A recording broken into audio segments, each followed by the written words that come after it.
அஸ்ஸலாமு அலைக்கும்.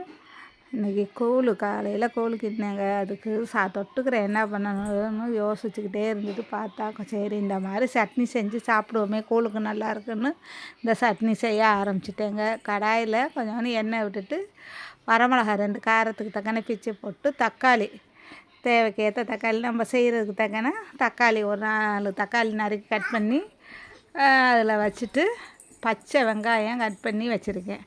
இந்த மாதிரி செஞ்சு வெயில் காலம்தான், கூழுக்கும் ஏற்றாப்புல இந்த பச்சை வெங்காயம் சாப்பிட்டாப்புல இருக்கும், உடம்புக்கு குளிர்ச்சி தானே. அதனால் இந்த மாதிரி சட்னி செய்வோன்ட்டு இந்த மாதிரி தக்காளியை மிளகாயை வறுத்துக்கிட்டு, தக்காளியை கொஞ்சம் எண்ணெயில் சுட்டும் செய்யலாம் அடுப்பில். நான் இந்த மெத்தடில் இன்றைக்கி செஞ்சேன்.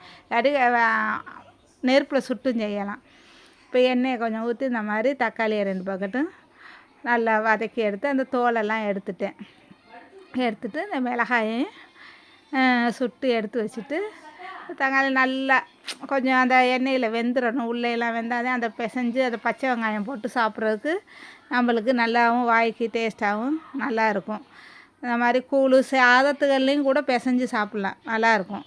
நான் கூழுக்கு தான் இந்த அன்றைக்கி செஞ்சேன். இந்த தோலை எல்லாத்தையும் எடுத்துட்டு எல்லாத்தையும் இந்த மசிக்கிற அந்த கட்டை வச்சு மசிச்சுக்கிடுவோம். எங்கே வெயில் காலத்தில் என்னத்தை சாப்பிட்றது, பச்சை வெங்காயம் சாப்பிட்டா உடம்புக்கு நல்லது, குளிர்ச்சி கூழுக்கு அப்படிங்கிறதுனால தான் இந்த சட்னியை செஞ்சேன். அந்த மசிக்கிறத வச்சு நல்லா மசிச்சு விட்டு மிளகாயும் இதை வச்சு அதை மசித்தே அதில் மசிக்க வரல. ஏன்னா வெங்காயம் தக்காளி சாத்தில் அந்த மிளகாய் கொஞ்சம் ஊறிடுச்சு. கையில் பிசைஞ்சு விடுவோன்னு பிசைஞ்சு விட்டு அதில் கொஞ்சம் வெங்காயத்தையும் அள்ளி அதில் போட்டு சுவைக்கு கொஞ்சோன்னு உப்பு சேர்த்துக்கிட்டு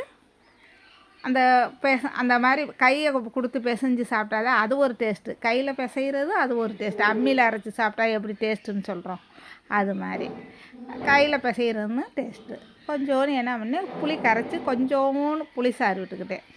ஏன்னா அந்த தக்காளி ரொம்ப புளிப்பு இல்லை, அதனால் கொஞ்சம் புளிசாறு விட்டால் அந்த நாவுக்கு கொஞ்சம் ருசியாக இருக்கும்.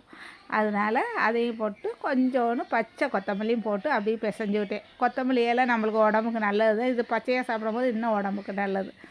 செஞ்சுட்டு அந்த கூழையும் இந்த கூழுக்கு இதை தொட்டுக்கிட்டு சாப்பிட்டா அவ்வளவு இதாக இருக்குங்க, அமிர்தந்தேன்.